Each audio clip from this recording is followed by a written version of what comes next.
Cette capsule vous est présentée par la boutique Maixu pour vos peluches et articles décoratifs geeks.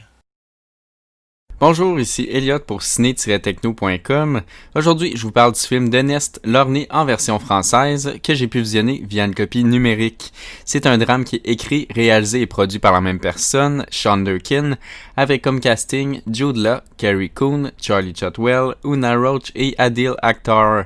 Distribué par Elevation Pictures, il est possible d'aller le voir dès maintenant en salle et ce depuis le 18 septembre 2020. L'histoire se déroule dans les années 80 où ce que Rory, un entrepreneur ambitieux, retourne avec sa famille américaine en Angleterre pour son travail. Sortant de leur confort américain pour s'installer dans un manoir anglais, la famille va ensuite plonger dans une nouvelle vie qu'elle ne peut s'offrir. Mais peu à peu, l'avenir de la famille va s'assombrir.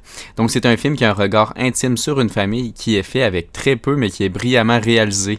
Il y a plusieurs cadrages qui sont assez ambitieux.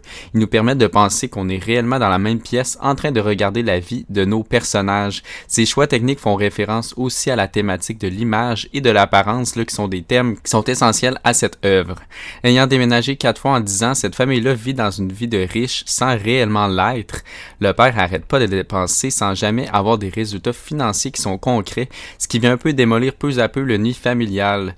Étant donné que l'histoire se déroule dans les années 80, le regard sur l'obsession de vouloir toujours ressembler à une vie de rêve est rafraîchissant puisque nous, on connaît Instagram et tous les réseaux sociaux pour nous permettre justement de s'inventer une nouvelle vie, mais de le voir dans cette époque-là, c'est vraiment intéressant.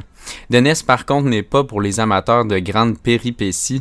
C'est ce genre de film qui, excusez-moi l'anglicisme, est un peu un slow burn, c'est-à-dire qu'on prend le temps de connaître la complexité et les multiples couches qui se cachent derrière les protagonistes qui sont présentés à l'écran. Et ça s'arrête plutôt là. C'est plus une exploration qu'une aventure. Et c'est aussi ce genre de projet qui met un accent fort sur les performances, le jeu des acteurs. Et il faut le dire au moins ici, c'est aussi d'exception. Jude Law est impeccable, il joue avec assurance et justesse, un homme qui est égoïste, qui ne pense qu'à l'argent et à son bien personnel. Il accorde une importance qui est colossale à l'apparence et à la vie extérieure de sa famille et de lui-même, ce qui va causer aussi une dynamique qui est bien intéressante avec sa femme Allison, qui est incarnée par Carrie Coon. Son interprétation est plus subtile, c'est plus dans un territoire d'une force tranquille, mais elle est tout aussi puissante parce qu'elle concorde parfaitement avec le tempérament de son personnage. Allison se fait blâmer pour tout et absorbe les critiques à la fois de son mari et de ses enfants, ce qui la fait exploser à un certain moment. Il y a une scène de chicane de couple qui est justement située, je pense, vers le 3/4 de l'œuvre, dans le manoir familial, qui est absolument troublante. C'est tellement bien joué, j'ai ressenti quelques touches qui, oui, sont différentes, mais quand même similaires au film Netflix Marriage Story, auquel il y avait eu quelques nominations aux Oscars.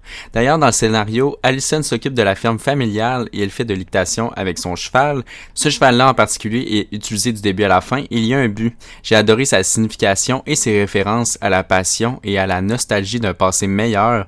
Vous comprendrez évidemment davantage après l'avoir visionné. Également, la musique de Richard Reed Perry était par moments bien étrange, mais ce côté unique et intriguant fonctionnait de belle façon dans les moments les plus stressants et sentimentaux du long métrage. De plus, j'ajouterais que Ernest est fidèle à son titre. C'est vraiment, on explore de multiples manières la dynamique familiale, que ce soit l'adolescence de leur jeune fille, la vie d'un jeune garçon, la relation toxique d'un couple qui a un manque flagrant de communication, dans laquelle l'homme qui dit tout faire sans au final ne fait pas grand-chose, puis la femme, elle, qui est prise dans toute cette situation-là.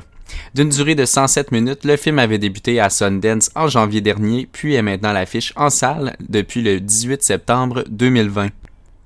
Ernest Lorney en version française est un drame familial exécuté avec précision qui demande une audience qui est prête à prendre son temps avec ses personnages. Il y a peu d'artifices visuels, mais le duo explosif composé de Jude Law et de Carrie Coon est saisissant.